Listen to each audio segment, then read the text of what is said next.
Okie dokie. Wonderful. How you doing? Just paid my damn car insurance. That was $460 for 6 months. Oh, that really pisses me off. I'm going to edit this out later. 50mm Voigtlander. It's like, what in the hell is impressive about this lens?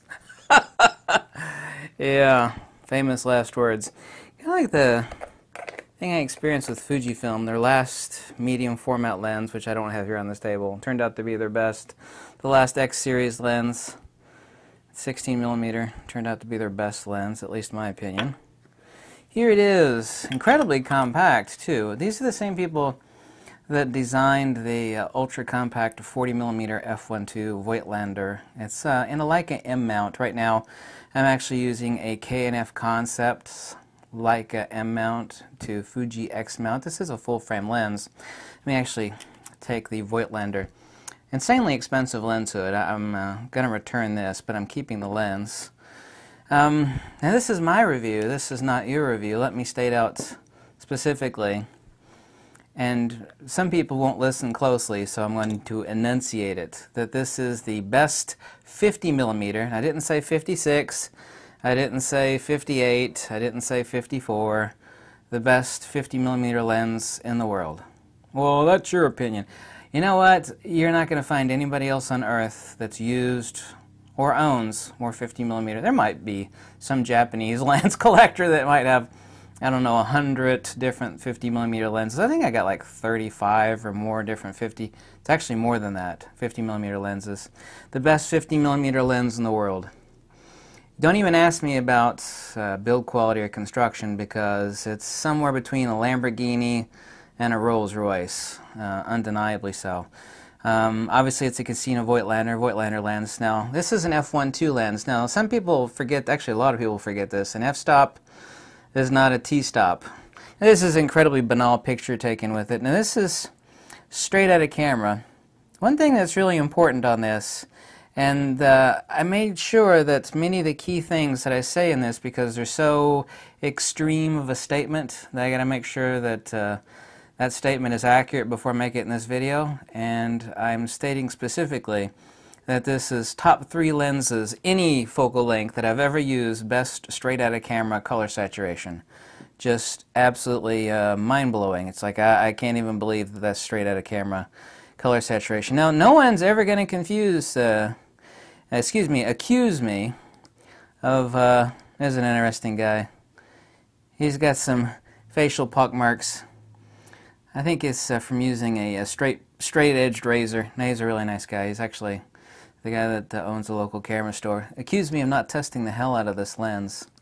This just came out. It wasn't available for purchase until September the 13th. Micro contrast, or what specifically should be called lens fidelity, is right up there in the top 10, if not the top 5. I have a lot of really nice high lens fidelity lenses. That seems a contradictory statement, and this is definitely it.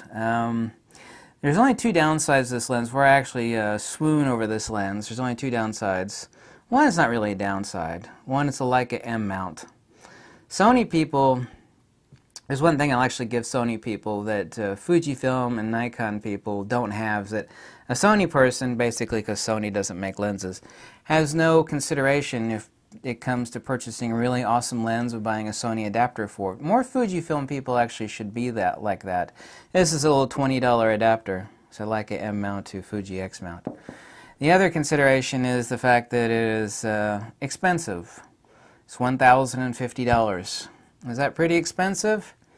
Yes and no. It's 8 elements, 2 aspherical elements. Asphericals are front and rear. It's also 12 aperture blades. They're not rounded aperture blades, but 12 aperture blades. I said fit finish is absolutely Rolls-Royce / Lamborghini quality. There's nobody in their right mind that's going to complain about this lens. It's absolutely impossible. It's just absolutely incredible. This is a true art lens, you know. I hate it when people talk about, of course that's what Voigtlander named their lenses. I'll post a bunch of links below to these banal shots. I'm going to talk about the Bokeh. I always love taking pictures of old wood. It actually is much better than taking a picture of someone's face, because you actually get a true representation rather than considering different sorts of skin tones. You know, someone could be a really light skin tone, they could have a tint to their skin tone.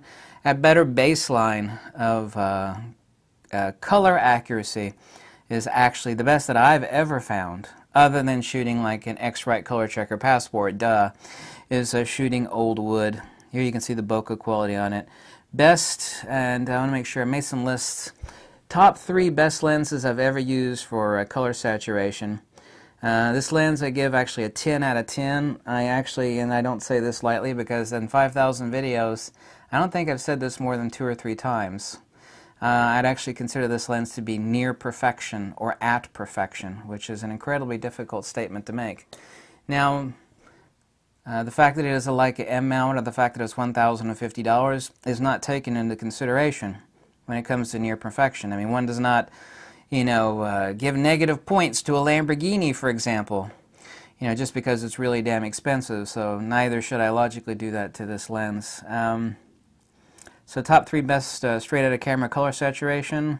By the way, I actually did a lot of cross comparison, and I posted those, and I'll put links below. You can take a look at the bokeh differentiation between like the Fuji 56mm 1.2 at 1.2, standing the exact same distance. Now, this is a 50, this is not a 56.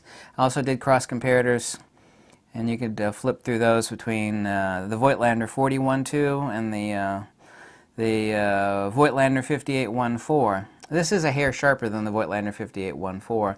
That is actually the case, generally speaking, of most really good 50s over that of a 58mm. There is a bokeh quality to this that actually can be considered to be puffy bokeh behind a fog. That's actually about the most accurate representation of it. Bubbly bokeh behind a fog. This lens is sharp as hell, undeniably so. Like I said, importantly too, an f-stop is not a t-stop. This lens, and I made sure this, I've been shooting it extensively and posted quite a few test shots. 3/4 of a stop more light transmission than other f1.2 lenses at base ISO. I mean that seriously, that's just not my offhand remark. It's about 3/4 of a stop better light transmission than other f1.2 lenses, of which I have quite a few, at f1.2. Here's a consideration. Nikon still makes it, most people don't know that, it's a 50mm f1.2 Nikkor lens. Rather expensive. You can get them used for pretty cheap since Nikon's been making them for a bazillion years now. That lens, I have 3 of them. That lens sucks. An awesome used lens, which is the Zeiss 51.4. I've made endless recommendations of that. It's available in a Nikon F mount with also ZF CPU contacts, and of course you could adapt that lens to Fujifilm or obviously use it natively on a Nikon, and then make a Canon mount still, I believe. Incredible lens. But I can absolutely say that of all the 50s that I've ever used, and I've used more than anybody else you'll ever run into, that, and this is my review, it's not yours, okay, that this is the best 50mm 1.2 in the world.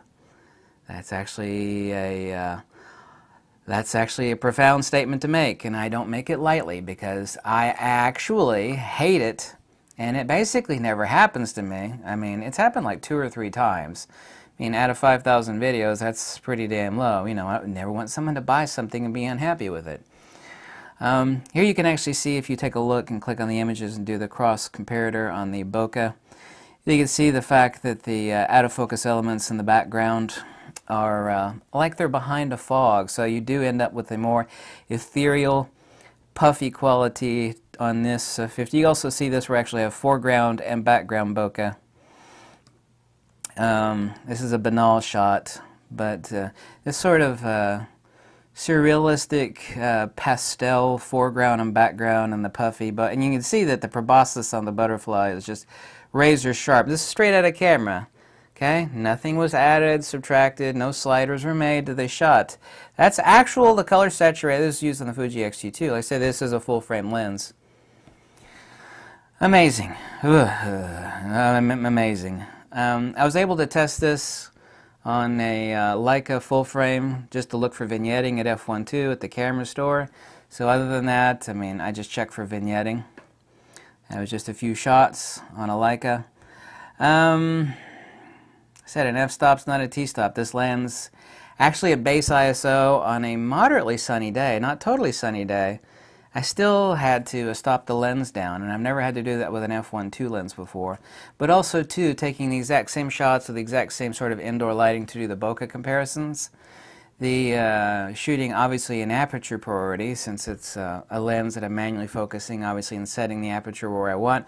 On my X-T2, the shutter speeds are always higher consistently. I mean, I did a lot of shots between this and the 56-1.4 Voigtlander and the 40-1.2 Voigtlander and the 56-1.2 Fujifilm, a portrait lens.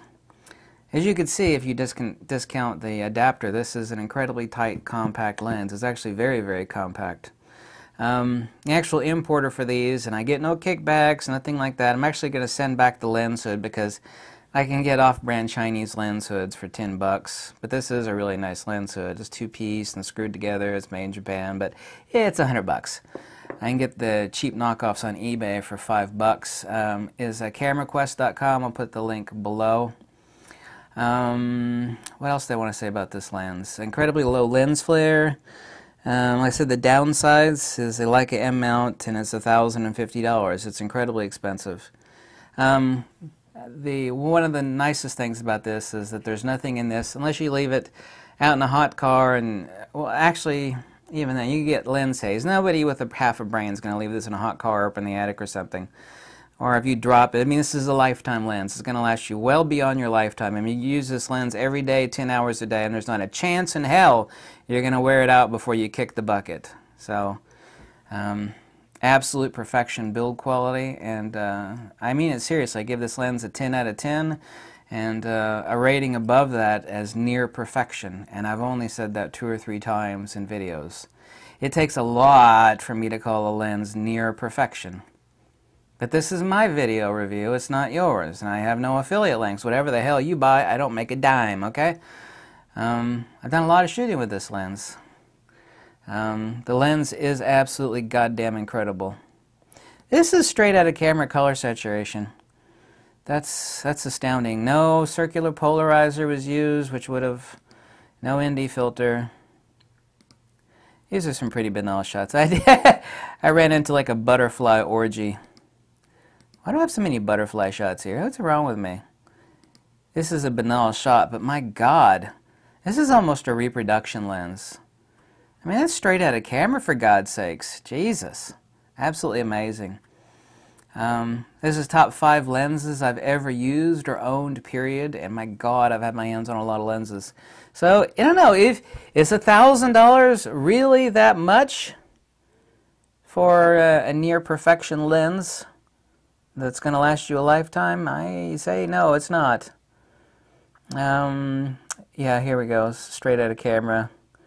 This is just a bokeh shot. I was actually focused here, not down here, so even this is not out of focus, but it is very, very slightly shot at f1.2, but I was focused here, not down here. And this was perfectly clear, straight out of camera. I said you get the same puffy, bubbly, giant bubble bokeh, but like it's behind a fog, or the ethereal mist. Here you can see the sharp breaths of 41.2. Man, look at that saturation out of camera. Jesus. This is the 50-1.4. You can actually see, if I go back and forth, 50-1.4, the harsher bokeh. Not that it's bad. And there's another consideration. Of course, you can get that 58mm 1.4 for $400 all day long on eBay. So less than half, you know. $600 less than you can get this lens for. This lens is a lot smaller. A lot smaller. This is a sharper lens, because everybody wanted me to compare it to the 58-1.4. This is a sharper lens. It has better bokeh characteristics. They're different. Do I consider it to be better? Better relative to what most people want. This ethereal, puffy bokeh behind a mist. The dreamy tapering off from the out-of-focus elements to what's in focus. Couldn't get it to flare even though I tried. The lens.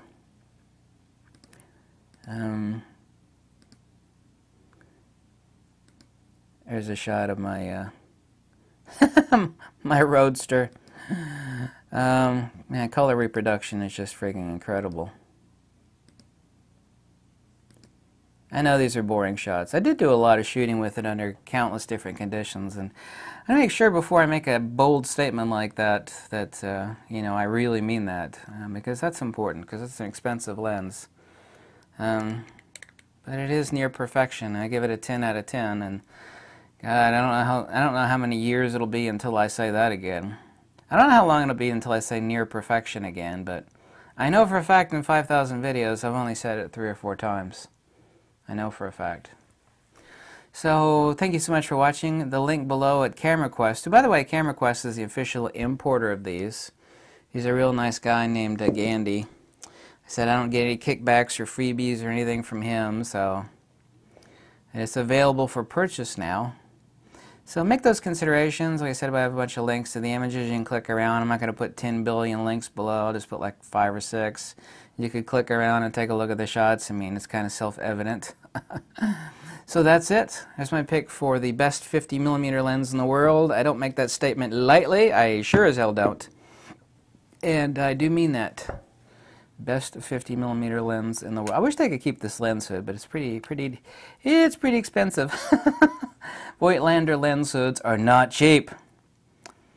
About 10 times as much as another equivalent lens hood. By the way, it's a 52mm filter thread. Oh God, what an incredible lens. It's so stunning. I knew it's the same people designed the 41-2, designed this. I will be keeping this lens. This will be my one luxury purchase for the latter half of this year. I'm going to buy the XT3 here next week, but I mean, I'm going to sell off one of my XT2s. I got a couple of them to buy that, so.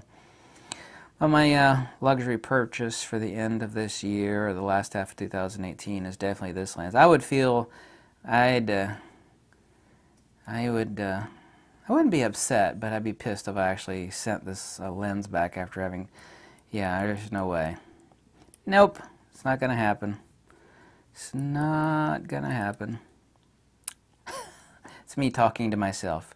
Thank you so much for watching. This lens is stunning. I've had it out for 4 days shooting extensively. Part of my face is sunburned from being out with it. Wow, what a lens. Holy shit. Maybe that's what I should rate this lens at. So how good is it? It's like, holy shit. That good. Near perfection. That's a tough statement to make about a lens. At least it is for me. Thank you, and I will stop pontificating. Loxi veritas. Uvidimся. Do svidania. Aloha. If you like these videos, click the link below. Tell me to jump off a cliff, whatever makes you happy. And Voigtlander.